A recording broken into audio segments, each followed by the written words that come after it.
نجم مولاي رئيس نقابة ناشري الصحافة الموريتانية.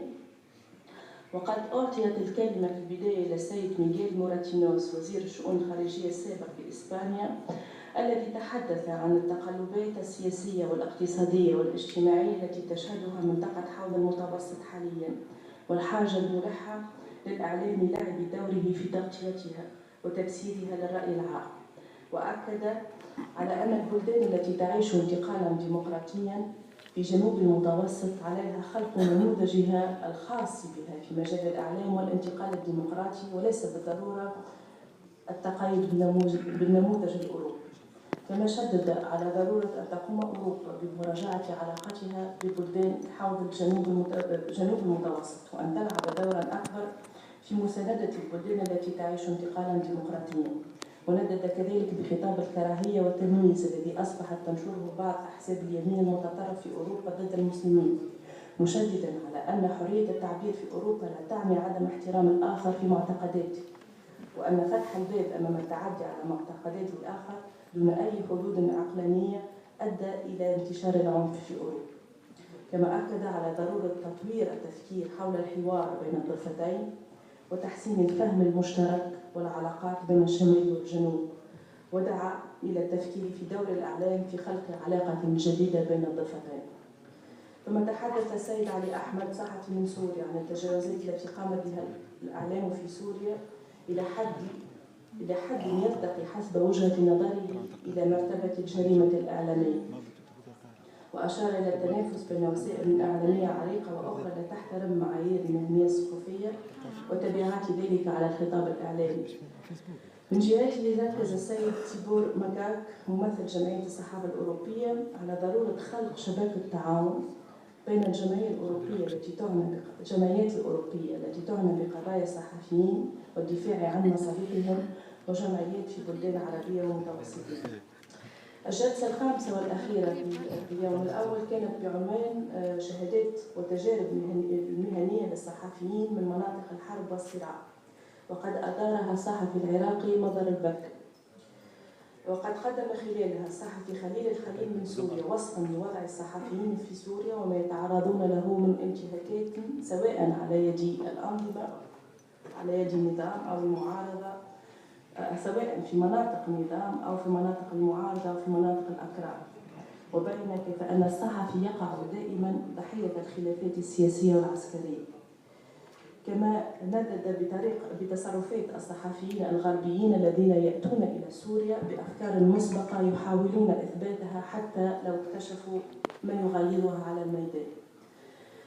ثم قدم السيد عبد الرحيم الفارسي من سكاي نيوز الذي تحدث عن تجربته الطويلة في مجال تخطيط الحروب منذ كان في BBC، وقد غطى 14 حربا، مبينا أن الصحفي ينظر إليه في مناطق النزاع إما على أنه جاسوس أو مندس، وأنه في ظل الانقسامات السياسية يطلب منه أن ينضم إلى طرف على حساب آخر، في حين أنه مطالب بأن يكون محايدا. واختتمت الجلسة بشهادة الصحفي اليمني حمد رزق الذي تحدث عن التغطية الإعلامية المغلوطة للحرب في اليمن، وكيف أن الإعلام داخل اليمن منقسم بين القوى السياسية. كما بين كيف تحول الصحفيون إلى هدف للقصف العسكري، ليخلص إلى أن الإعلام قد يتحول إلى جلاد لو تم توظيفه لأغراض سياسية. شكرا.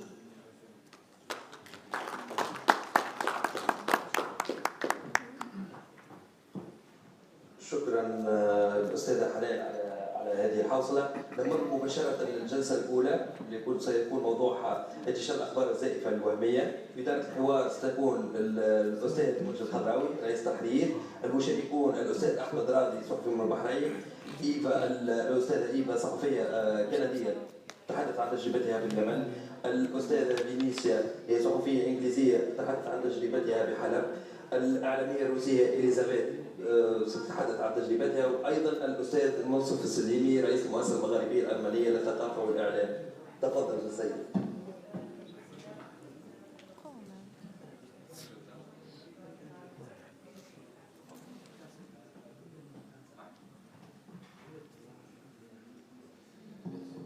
شكرا. هذه الحصة ستدوم بين الساعة 15:15 والساعة. سنحاول أن نستمع فيها إلى مداخلات بخصوص ما يعرف بالأخبار الوهمية أو الأخبار الزائفة. التسمية القانونية هي الأخبار الزائفة أو نشر الأخبار الزائفة وما يجرى عنها في المستوى القانوني وفي المستوى الديونتولوجي أيضا المرتبط بالإيثيقي والمهني. يعني في تونس بعد الثورة لوحظ ارتفاع القضايا لدى المحاكم ضد الصحف وضد الصحفيين المتعلقة بالأخبار الزائفة، نشر الأخبار الزائفة التي من شأنها يقال هكذا في القانون تعكير صفو النظام العام.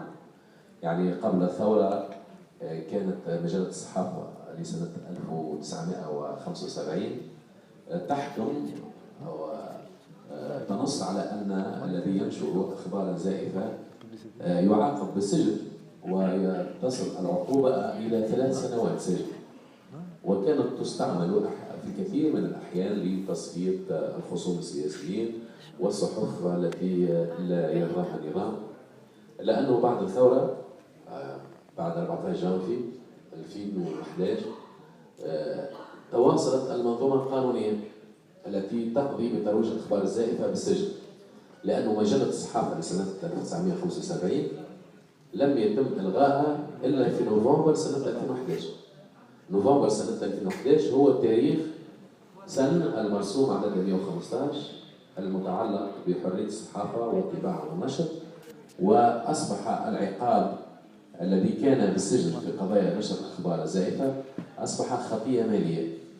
السؤال هنا بالنسبة إلى تونس والذين يتابعون وضع تونس، هل أن ارتفاع عدد نشر الأخبار الزائفة هو ناتج عن مناخ الحريات الذي أصبحت عليه البلاد بعد الثورة، أم هو ناتج عن عدم وجود نص قانوني زجري، أم لوجود إشكاليات متعلقة بأخلاقية المهنة وبالتكوين المهني؟ هذه الإشكاليات مع شهادات على المستوى الدولي سيؤمنها المتداخلون حسب البرنامج. الحقيقة تم تحويره لاحقا.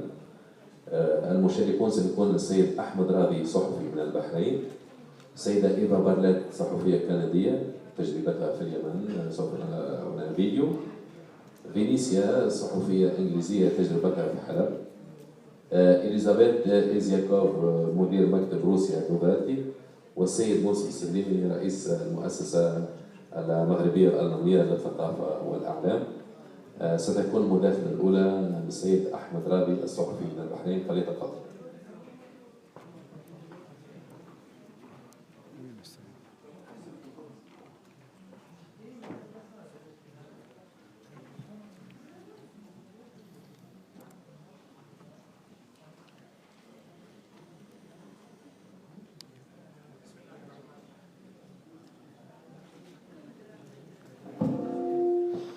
بسم الله الرحمن الرحيم.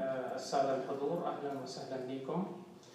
يسرني أن أعرض لكم رؤية شاملة لأوضاع الصحافة والإعلام في البحرين لبيان الخط الفاصل بين الأخبار الزائفة وحقائق الأحداث الحقيقية في الأرض.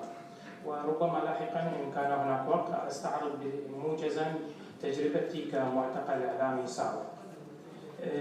يدرك الجميع أهمية تداول المعلومات دون نشرها ونشر المعلومات ونشرها دون قيود، وحرية التعبير التي نصت عليها الاتفاقيات والمعاهدات الدولية.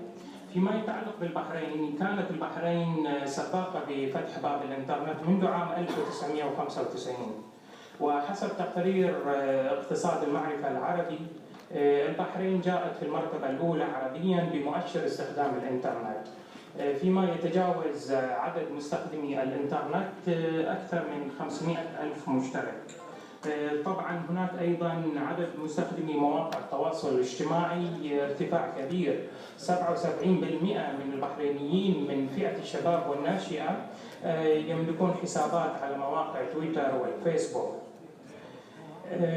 هناك تحديات صعبة جدا في البحرين كونها جزء دولة صغيرة من منظومة الخليج العربي.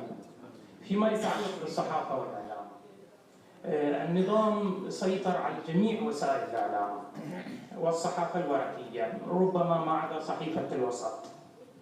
جميع وسائل التواصل الاجتماعي لدينا بجميع صورها معرضة للرقابة. هناك أكثر من 500 موقع إلكتروني مغلق لا يتبنى وجهة النظر الرسمية. أيضا النظام عندنا في البحرين قام بتوظيف تقنيات الرقابة والتصنت وبرامج التجسس على النشطاء عبر شركات أجنبية مثل شركة جاما انترناشونال البريطانية الألمانية، التي من خلالها استطاع النظام النفاذ إلى أجهزة الحاسوب للمعارضين. وقد كشفت منظمة بحرين ووتش سابقا عن أكثر من 70 شخصية بحرينية معارضة تم اختراق أجهزتهم وهواتفهم، استخدمت لاحقا لتجريم المعارضين كالناشط نبيل رجب. ما نشهده اليوم في البحرين للأسف في مجال الصحافة والإعلام العديد من القيود والإجراءات التي تحد من الحريات. الجسم الصحفي تعرض إلى العديد من الانتهاكات والعقوبات التي تصل إلى حد السجن، الاعتقال، التعذيب حتى الموت، أو حتى حالات الطرد والفصل من العمل وتلفيق التهم. كما لعب وسيلة الإعلام الرسمية التلفاز دور كبير في تأجيج خطاب الفتنة والكراهية بين المواطنين، خصوصا بعد اندلاع ثورة 14 فبراير 2011. حاليا النظام البحريني منذ بداية الثورة وهذا اليوم قام باعتقال العديد من المدونين والمصورين الإعلاميين على خلفية نشاطهم الإعلامي. طبعا منظمات حقوقية كثيرة وثقت ما يتعرض له الإعلاميين في البحرين، مما يشكل انتهاك مباشر للمواثيق الدولية كالمادة 19 من الإعلان العالمي لحقوق الإنسان. هناك عشرات المعتقلين لدينا محكومين بتهمة إهانة الملك، ممن تم اعتقالهم بصورة غير قانونية على خلفية مشاركتهم في التظاهرات السلمية. طبعا لا ننسى المعتقلين على خلفية آرائهم كالناشط السياسي فاضل عباس محكوم 5 سنوات، والناشط الحقوقي نبيل رجب الموقوف منذ عام. هناك منظمات إعلامية كثيرة لعبت دور في رصد وتوثيق أهم مجمل الانتهاكات المتعلقة بحرية التعبير والإعلام في البحرين، كبحرين 19 ورابطة الصحافة البحرينية وبيت بيت الحرية، مراسلون بلا حدود، وأيضا لجنة دعم الصحفيين. رابطة الصحافة البحرينية في تقريرها الأخير لعام 2016 أظهرت سجلاتها نحو 359 انتهاك خلال عام 2016 يتعلق أساساً بحرية الرأي والتعبير. شملت هذه الانتهاكات أحكام وإجراءات قضائية ضد المواطنين في قضايا ترتبط بشكل أساسي بحرية التعبير 37 حالة، الاعتقالات التعسفية 22 حالة، التحقيق والاستجواب 62 حالة، الإعاقة عن مزاولة العمل 32 حالة. وتعتبر تهمة إهانة الملك هي الأكثر شيوعاً التي استخدمها النظام في استهداف الإعلاميين أو نشطاء الإنترنت. ربما بعضكم يتذكر من ضحايا الصحافة والإعلام في البحرين لا يمكننا أن ننسى المصور الصحفي أحمد إسماعيل الذي استشهد بسبب إصابته بالرصاص الحي أثناء تغطيته لمظاهرة سلمية في عام 2012. كذلك الشهيد زكريا العشيري مدير منتدى الدير الذي تعرض إلى الاعتقال والتعذيب وأعلن عن وفاته. وكذلك لا يمكن أن ننسى الناشر الإعلامي كريم فخراوي الذي استشهد في عام 2012 تحت التعذيب في السجون، ولا زال قاتله طليقا ولم يحاكم حتى الآن. لا يمكن أن ننسى أيضا الإعلامي السيد علي الموسوي مراسل قناة العالم الذي تعرض إلى السجن والتعذيب وأجبر على الهجرة عن البلد، وبعد تدهور صحته انتقل إلى رحمة الله. طبعا هناك إعلاميين ما زالوا مستهدفين في البحرين، الإعلامي فيصل حياة، والمعتقل المخرج الإعلامي ياسر ناصر، وكذلك الزميلة الصحفية مراسلة إذاعة مونتي كارلو وفرنسا نزيهة سعيد. لا زالوا هؤلاء مستهدفين، وشخصيا لي تجربة مريرة مع الاعتقال والسجن، ربما أعرضها لاحقا بشكل سريع. لا يمكن أن ننسى أيضا الإعلامية التي قتلت منذ شهور، إيمان صالحي، التي قتلت بطلق ناري من قبل رجل عسكري ينتمي للعائلة الحاكمة.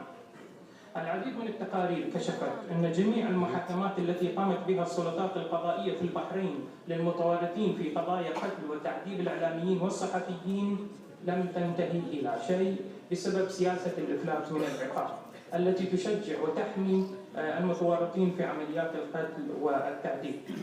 الصحفيين الإعلاميين في البحرين لهم دور كبير في تعزيز الحالة الحقوقية والحراك الحقوقي. الإعلاميين هم الصحفيين، المصورين والمدونين الإلكترونيين، كل هؤلاء لعبوا دور كبير في الحراك الحقوقي والتأكيد على ثقافة حقوق الإنسان وقيم العدالة والحرية والديمقراطية. مع بداية ثورة 14 فبراير 2011 الصحفيون كانوا في الخط الأول للمواجهة، لعبوا دور كبير في بيان مطالب شعب البحرين وتغطية الأحداث بالكلمة والصورة أول بأول، ولذلك استهدفهم النظام.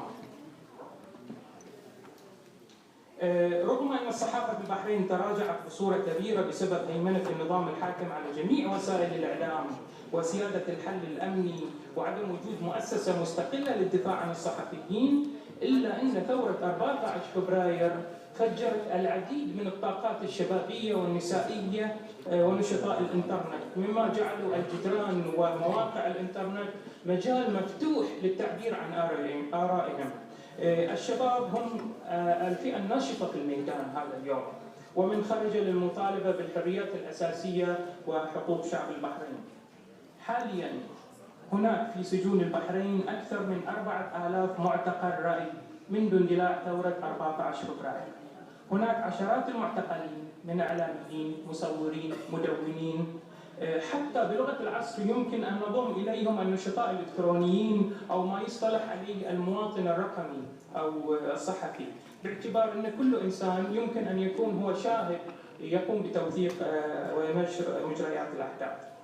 نحن كإعلاميين مستقلين جزء من هذا الشعب، خطابنا واضح بتأييد المطالب المشروعة لشعبنا، والتأكيد على حق الشعوب لتقرير مصيرهم، والتأكيد على سلمية الحركات ورفض الطائفية والتدخل الأجنبي. ونعتبر أن محاصرة العمل السياسي المشروع ومصادرة الحريات هو أحد الأسباب الأساسية الدافعة للشباب إلى العنف والتطرف. نعترف علنا وبكل جرأة أن جرائم قتل وتعذيب قام بها النظام أدت إلى اعتقال أكثر من 4000 معتقل وبدعم عسكري وأمني من دول الجوار، وتأييد غير مباشر من حلفاء النظام كالولايات المتحدة الأمريكية وبريطانيا. أيضا وللأسف ساهم الإعلام الخليجي بتشويه الحقائق المتعلقة بالحراك السلمي في البحرين والتغطية على انتهاكات حقوق الإنسان، كما قام بمنع دخول بعض القنوات الإعلامية ومنع المراسلين من دخول البحرين لتغطية الأحداث. لهذا ندعو كافة الشرفاء والأحرار بمساندة حقوق شعبنا بتأسيس دولة القانون والمواطنة واحترام حقوق الإنسان. هناك ملفات وقضايا جدا خطيرة لا يمكن أن نتطرق إليها في الصحافة أو الإعلام المحلي في البحرين، كموضوع القواعد الأمريكية والبريطانية في البحرين، أو حتى مسألة نقد الاتحاد الخليجي أو العلاقة مع السعودية، أو نقد الحرب الدائرة في اليمن مع السعودية. والإعلام الرسمي يمنعنا حتى من فتح ملفات الفساد الحكومي والتجنيس السياسي أو جرائم القتل خارج القانون أو أوضاع السجون السيئة، أو حتى نقد التطبيع مع الكيان الصهيوني. هنا هذه الخطوط حمراء يمنع نقدها النظام. الانتهاكات ما زالت متواصلة. ختاما علينا أن نؤكد الرغبة بمتابعة التطورات الإعلامية يتناقض مع هذه الإجراءات التي يقوم بها النظام وتقييد حرية الرأي والتعبير بشكل سريع وموجز. كصحفي وإعلامي تم اعتقالي في عام 1995 آذان الانتفاضة الشعبية. سجنت 40 يوما بسجن القلعة وجو. تعرضت إلى التعذيب البدني والنفسي على يد الجلاد عادل الكليفل. أصبت بأزمة قلبية وضيق التنفس وفقدت السمع بإحدى أذناي بسبب الضرب المتواصل. تم الإفراج عني بعد 40 يوما قبل أن تتطور الأمور. وبعد عام تم إيقاف عملي في إحدى الصحف الرسمية بعد مشاركتي بمداخلة بقناة الجزيرة تحدثت فيها عن تعذيبي. كما قامت وزارة الإعلام بالتحقيق معي حول تقرير خبري إلى قناة المنارة الفضائية تطرقت فيه للوجود الأمريكي في البحرين. تمت ملاحقتي أمنياً، وحتى مطلع عام 2000 رفض طلب اعتمادي كمراسل للمنارة. تم تهديدي من قبل مدير الإعلام الخارجي من العائلة الحاكمة. تم تحذيري من التطرق لموضوع القواعد الأمريكية، وكان الهدف هو قتلي معنوياً واقتصادياً ومنعي من ممارسة عملي منذ التسعينيات. مع اندلاع ثورة 14 فبراير عاودت نشاطي الإعلامي مع القنوات. تم اعتقالي مجدداً في عام 2012 لمدة 4 شهور. كان واضحاً انزعاج السلطة من تقرير إذاعي تم مع إذاعة BBC العربية وقناة اللؤلؤة المعارضة حول موضوع الرفض الشعبي للاتحاد الخليجي بين البحرين والسعودية. اتهمت بتهم جنائية للتغطية على نشاطي الإعلامي، لا أريد الاسترسال في تفاصيل التعذيب. وأيضاً بعد 4 أشهر أفرج عني بسبب نشاط المنظمات الإعلامية والحقوقية. وفي عام 2014 اعتقلت مجدداً بعد نشري لمقال سياسي. ختاماً، لا أتذكر عدد المرات التي تمت مداهمة منزلنا. لا توجد جدية لفتح والتحقيق في ملف التعذيب وإنصاف الضحايا في البحرين، وحتى هذا اليوم ليس لدينا ثقة بالنظام القضائي والأمني بسبب تواصل الانتهاكات الحقوقية. خلال عام 2016 ختاما تم منعي من السفر 3 مرات ورفع المنع مؤخرا، ولا زال اسمي موجود ضمن القوائم الأمنية التي تمنعني من دخول دول الخليج. حاليا لا زلت أحمل قلمي وصوتي مستقلا وأواصل نشاطي الإعلامي وأركز على ملفات حقوق الإنسان وأوضاع المعتقلين. هذه بإيجاز حكايتي كمواطن يحلم بالحرية والعدالة في دولة القانون، وشكرا لكم.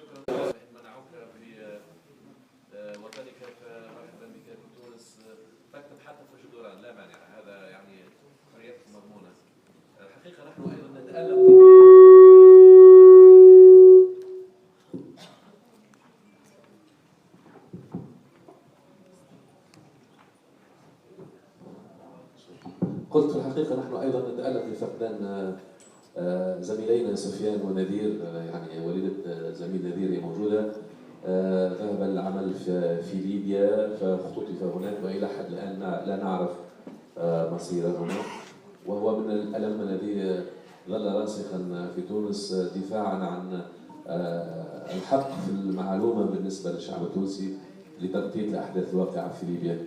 نواصل الجلسة و يعني أرجو أن نتناول موضوع الأخبار الزائفة وقضية الأخبار الوهمية. الآن عندي السيدة إيفا بارلات، صحفية كندية، تجربتها في اليمن، وعندي فيديو.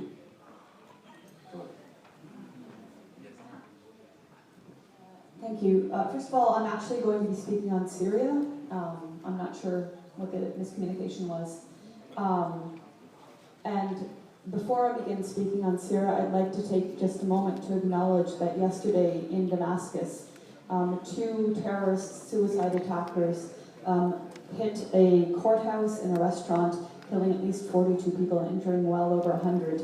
In the week prior, more terrorist suicide attackers killed at least 70 civilians, not for the first time in the last 6 years. So we'd like to acknowledge this and express our condolences to the loved ones of the martyred. So I'm going to be talking based on research and experience on fake news, which is a term that's come out in the last several months, with regard specifically to Syria. Hello. In November, Mike?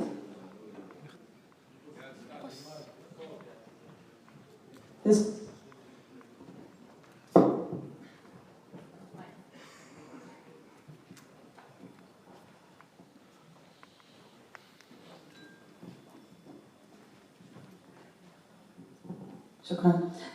In November 2016, a site called Prop or Not, meaning propaganda or not, listed a number of alternative and independent media sites as fake news. While some included genuine fake broadcasters like Alex Jones, others listed are actual independent, non-funded media sites that have been doing reputable reporting. The designation of so-called fake news is meant to marginalize independent and alternative media sources. Why? Because an informed and engaged public is far less likely to go along with wars waged for power and profit. Instead, we're told to believe the media like BBC, CBC, which is Canadian Broadcasting Corporation, and other media outlets owned by governments like, for example, Al Jazeera, owned by Qatar. The Prop or Not site noted fake news also includes one-sided and deceptive propaganda which serves the interests of hostile foreign countries. And they were referring in their allegations to Russia. And they go on to say the consequences are potentially very serious, inspiring violence. And I would argue this is precisely what the corporate media has been doing with regard to Syria for the last 6 years. Before I get into Syria, I'll just give a few examples I'm sure people are well aware of fake news. In 1991, the daughter of the Kuwaiti ambassador testified before Congress in America that Iraqi forces in Kuwait had taken 312 premature babies out of incubators and left them on the ground. What the world was never told was that the incident had been, in fact, the work of a public relations firm, Hill & Knowlton. In August 2011, the BBC ran footage of what they claimed was a celebration in Tripoli's Green Square.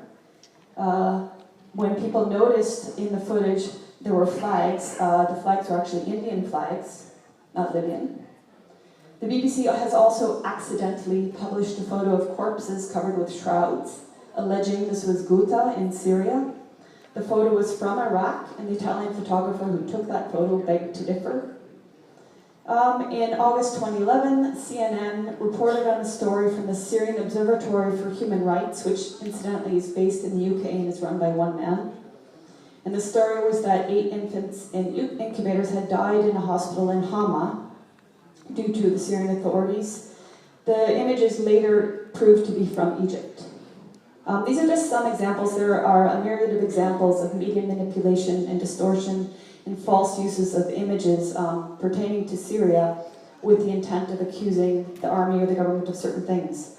Western media actually relied on somebody named Danny Dayam, who became known as Syrian Danny, reporting from Homs, and it was later noted that his reports were contrived, and even Anderson Cooper had him on to discuss these contrived reports. But with that preface, I'd like to say a few things about my own experiences in Syria.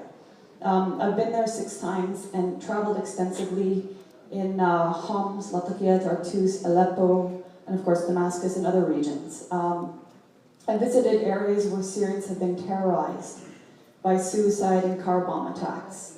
And what they had to say, and what Syrians who've been terrorized by mortar attacks in Damascus, or gas canister bombs, or Grad missiles in Aleppo, or explosive bullets in Aleppo, what by and large people had to say was a very different reality than what corporate media has been reporting for the last 6 years. The majority of people that I have met, and this is corroborated by other independent news sources and other people who actually go to Syria and don't rely on the Syrian Observatory for Human Rights or unnamed activists, what people had to say was what's happening in Syria is not a revolution, and they reject these terrorists who have infiltrated their country. I also visited an area called Nubal and Zahra, north of Aleppo. Corporate media did not deign to talk about Nubal and Zahra because the narrative of these villages, which were under siege for over 3 years, did not fit the narrative of much of the corporate media, which was to solely vilify or accuse the Syrian government and army, and never to accuse the rebels backed by the West, by Saudi, by Turkey, and many other allies. However, in my travels in Syria, Syrians did say there's a will for political change. They do want political change, but they reject this violent so-called revolution that is destroying the country and has led to the deaths of between 400,000 and 500,000 people, including amongst those defenders of Syria. When I was in Latakia, a woman named Lily, she gave just one example, and I've heard many instances like this. She said, one example of the media flat out lying about what was happening. She said in 2011, the Los Angeles Times, which was a fairly established newspaper in America, reported that various attacks had occurred on unarmed protesters in Latakia. And she said that she was out doing errands, and she was at all the key places mentioned in this report, and none of the incidents had occurred. Journalist Lizzie Phelan, who's been on the ground over the years reporting in some of the most hot spots in Syria, said, I quote, "I first began covering the Syrian conflict in January 2012. Within a few days of landing, I learned that not was all it seemed. While mainstream media has given airtime to the anti-government uprising on the streets of Damascus, I found people furious with the coverage." And on that note, I'd like to quote 2 other sources, and these are men, priests, foreign priests, not Syrians, not paid by the Syrian government, who had lived in Syria in one instance for nearly 5 decades, and the other instance since 2010. The Dutch priest assassinated by terrorists in April 2014, Father Frans van der Loot, lived in Syria for nearly 5 decades and was based in the old city of Homs. And when I went there in June 2014, I met friends of his who corroborated what I'm about to say. He wrote, and he was no fan of the Syrian government, but he was writing sincerely what he was seeing.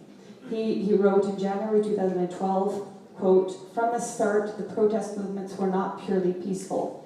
From the start, I saw armed demonstrators marching along in the protest who began to shoot at the police first.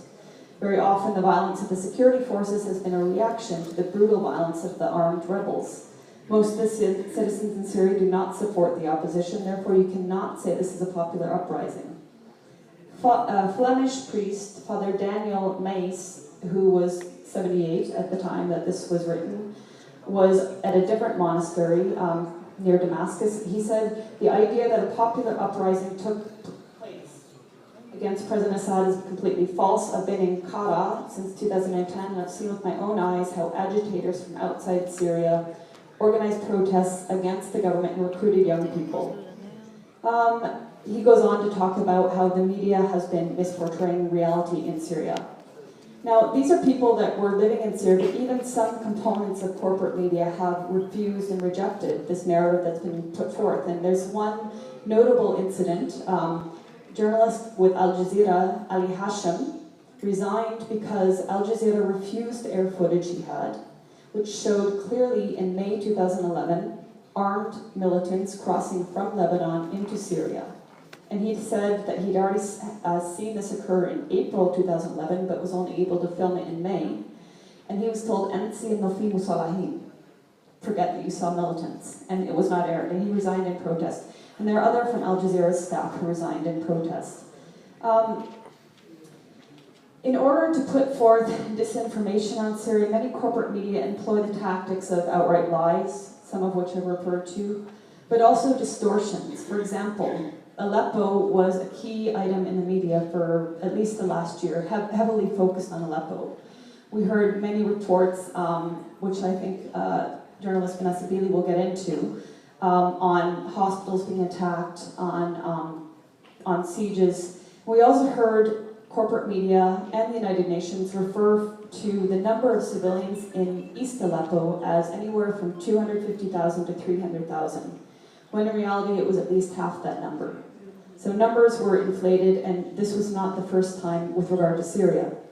The corporate media also employs, their choice in lexicon affects how people perceive reality. So, for example, when reporting on terrorist car bombings in Al-Zahra Homs, a district which I visited just a few days after a December 2015 series of terrorist bombings, corporate media will refer to this district or other districts as an Alawi area, a Shia area, a regime area, and this completely, in the perception of the public, negates the reality of the suffering on the ground. And again, this happens in Damascus. I mentioned at the beginning the recent terror attacks on Damascus. This is something people in Damascus have been enduring in different forms over the years. I've stayed extensively in the old city and endured the mortars being fired from militant areas in Jobar and other areas east of Damascus. The corporate media largely does not report this, or they say it's a regime area and they negate the suffering of civilians. And this all ties into fake news, because when people actually dare to report it, they are called all sorts of names to negate the reality of what's really happening. I will touch on just a few more things. I visited Aleppo 4 times. When I went there the first time, I was interested to know how many doctors were there, because according to corporate media, there was only a last doctor, a last pediatrician, etc. There were in fact 4,160 doctors active and registered in the Aleppo Medical Association, including around 800 specialists. I realized that the reason we never heard about this is because when corporate media referred to Aleppo, they meant exclusively East Aleppo, areas occupied by so-called rebels. And they essentially disappeared 1.5 million people. And they not only disappeared the people, they did not report on the hospitals in greater Aleppo that were being hit. For example, the Dabi Maternity Hospital, which was hit in May 2016, killing 3 women.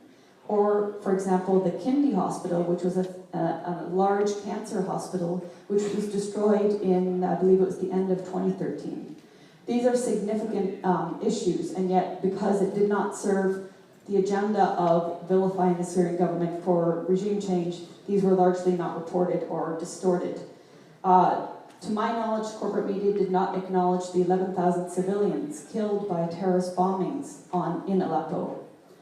To my knowledge, the corporate media has largely not reported on the issues of Fu and Kafraya, which have been under siege by militant factions. These are villages in Idlib province. They've been under siege since March 2015, and they are not reported on because it does not serve the narrative of what I would call fake news. I'll wrap it up. I'd like to quote, I'm wrapping up. I'd like to quote Father Daniel Mace once more. He's that priest. The media can either contribute to the massacre of the Syrian people or help the Syrian people with their media coverage. Unfortunately, there are too many followers and cowards among journalists. Thank you.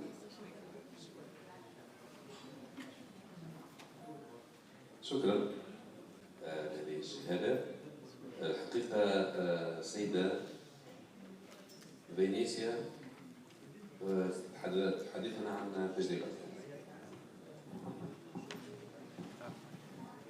Shukran. Thank you to the organizers of this event for inviting us and for giving us a platform, particularly to speak about fake news, which I think is a subject that should be investigated and explored, because in my opinion, and I'm going to now quote from one of my journalistic heroes, John Pilger, who in 2003 filmed an interview with Charles Lewis, a distinguished American investigative journalist, and he asked him, what if the free media of the world had seriously challenged George Bush and Donald Rumsfeld and investigated their claims instead of channeling what turned out to be crude propaganda. And the reply was, if we journalists had done our job, there is a very, very good chance we would not have gone to war in Iraq. So I want to make the point immediately that in my opinion, as an independent journalist, it is our responsibility as journalists to inform objectively, constructively, towards peace and resolution of conflict, and not to stoke conflict, and to prevent resolution by channeling the propaganda that John Pilger was talking about. And it was not only this particular American journalist who agreed with him. Various other producers in the BBC also agreed, but were too frightened to speak out. As journalists in conflict, we need courage on two fronts. We need courage to go into the conflict, but we also need courage to fight against the desire for propaganda from our governments in order to further their geopolitical aims and agendas in any region, whether it is Yemen, whether it is Syria, whether it is Libya, whether it is Iraq. So as journalists, we have a responsibility to inform on the truth based on investigation. I recently, as my colleague Ava Bartlett, spent some time in Syria. Last year I visited 3 times, and in December I followed the liberation of Aleppo. We're basically in the tracks of the Syrian Arab Army and its allies as they were liberating the districts of East Aleppo from Nusra Front, Al-Qaeda-led and dominated occupation, a regime of terrorism that had incarcerated Syrian civilians for over 4.5 years.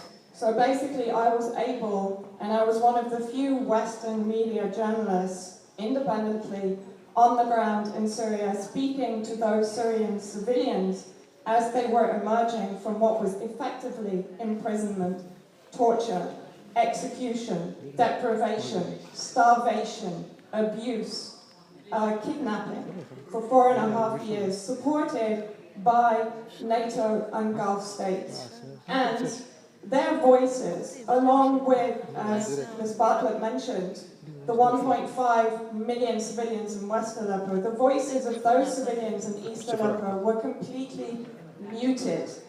And the voices that were amplified, based on the evidence and the investigations that I did in East Aleppo, were in effect the voices of the militants, the extremists, the child beheaders like Noor al-Zinki, Al-Qaeda, Nusra Front, Fastaqim, up to 47 different militant extremist factions.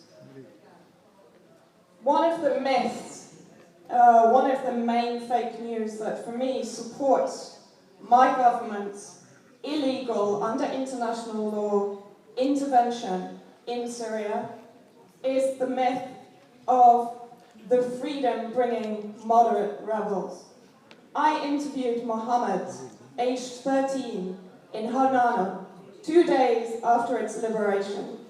He told me on film that his 2 brothers, aged 8 and 9, were executed in the street by the Free Syrian Army in 2012 when the militant factions first invaded East Aleppo and took over civilian homes, hospitals, schools, court buildings, and other organizations inside East Aleppo. 2 children were executed summarily. Why? Because their father was fighting in the Syrian National Army, in the Syrian Arab Army.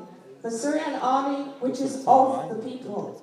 There is not one family in Syria that does not have a member or a relative, a brother, a sister, an uncle, an aunt, fighting in the Syrian Arab Army. So to describe this army as Assad's gang or as Assad's army is another element of fake news. It's another element of stoking this conflict, inflaming it and allowing it to continue, perpetuating a conflict that ensures the suffering of the Syrian people. Equally, I spoke to Amina, a woman who again had just been liberated, literally as she came out of her house, as the Syrian Arab Army and the Russian forces were bringing in humanitarian aid for the first time in 4.5 years. Why do I say for the first time? When the corporate media has been amplifying and trumpeting the fact that the Syrian government has been besieging and denying these civilians humanitarian aid and food and water. Why do I say that? Because all of these civilians testified to me of the fact that those terrorist and militant factions had medicines. They had food for up to 1 year in East Aleppo. They were depriving those civilians of that food and of that medical treatment. I saw civilians who had amputated limbs. Why? Because there were no doctors in East Aleppo. The treatment was primitive, they told me. They were not treated. If they were wounded, the terrorists would actually remove their limbs so that they didn't have to treat them, because the hospitals that were there were treating primarily the terrorist and militant and extremist factions at the expense of the civilians. I met this lady, Amina, who told me that 2 days before liberation, the extremist factions, in this case Noral and Zinki, had taken her eldest daughter for rape. They had imprisoned her 8-year-old daughter, who was killed in the battle to liberate Aleppo. She was killed because she was in prison. She couldn't run. She couldn't get away from that conflict. She told us that on the last days, the civilians were trying to escape via the humanitarian corridors that had been set up by the Syrian government. The terrorists fired on them. One woman went on her knees in front of Amina, who I filmed, and she said to me, this woman was starving. She was crying. She begged the extremist factions to let her go so that she could eat. They shot her in the mouth. This is not reported by corporate media. Corporate media were not in Aleppo. They did not, like me, walk around the hospitals that they had been claiming for 3 months had been destroyed. They did not, like me, walk around Al-Quds Hospital that, according to Médecins Sans Frontières, had been destroyed in April 2016. I walked into their operating rooms. I found paperwork that showed clearly that Al-Quds Hospital was still operating in July 2016. The M10 hospital, that only recently has been described as fully destroyed, was filmed by Pierre Lecourt, an independent French humanitarian worker in Aleppo 2 days ago. It is 75% intact and operable. This, in my opinion, is fake news. And not only is it fake news, it is news that furthers our government's regime change operations inside Syria. So therefore, it is incredibly, to me, it's criminal, because it ensures the perpetual conflict in Syria. It ensures that events like yesterday's suicide bombing can continue, that innocent civilians that these so-called rebels are targeting continue to be massacred, slaughtered, abused, starved, violated. I would also like to quickly touch on the fact that when we talk about fake media, there is also a very frightening aspect of the war in Syria where the mainstream media, because they are not in these areas, because they were not in Aleppo, particularly during the liberation, but throughout much of the battles to free Aleppo, they were not there. What happens now is that they rely upon what they call citizen journalists, activists on the ground. But in effect, what we discovered, and Eva Bartlett touched upon it when she talked about Dani Abdel-Daim, what we found were many of those so-called activists, so-called last al-Khatib in East Aleppo, had very clear evidence affiliations to the extremist and militant factions.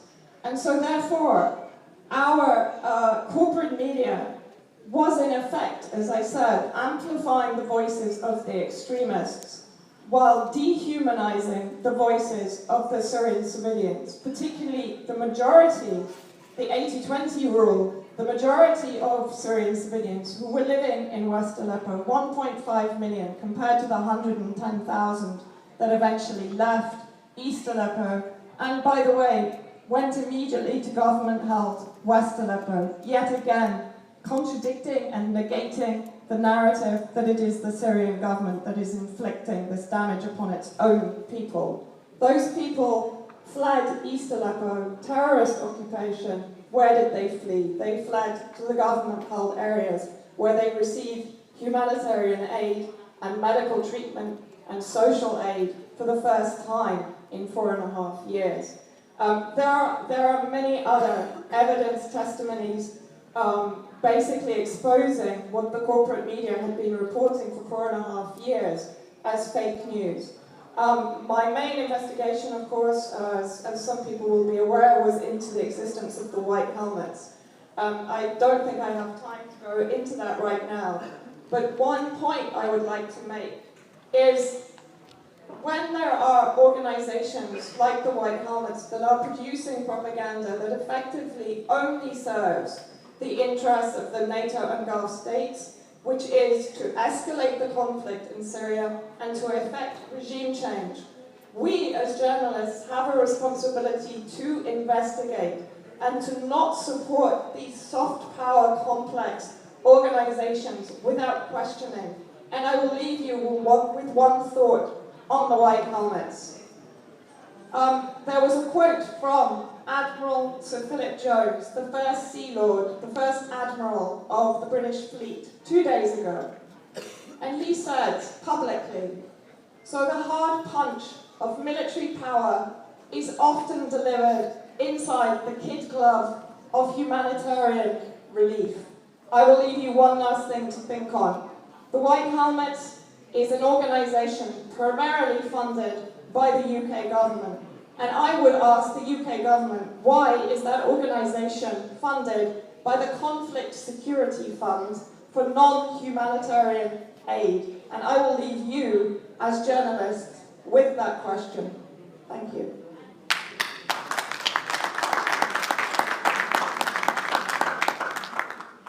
شكرا. طبعا هناك مسؤولية كبيرة للصحفي خاصة في مناطق حروب ومناطق النزاع، وهذه قضايا حقيقة تحتاج إلى كثير من الدقة. لأن السيدة إليزابيث إيزياكوف مدير مكتب روسيا نوفاتي فتتفضل. Giving us the opportunity to exchange our things that we see and to change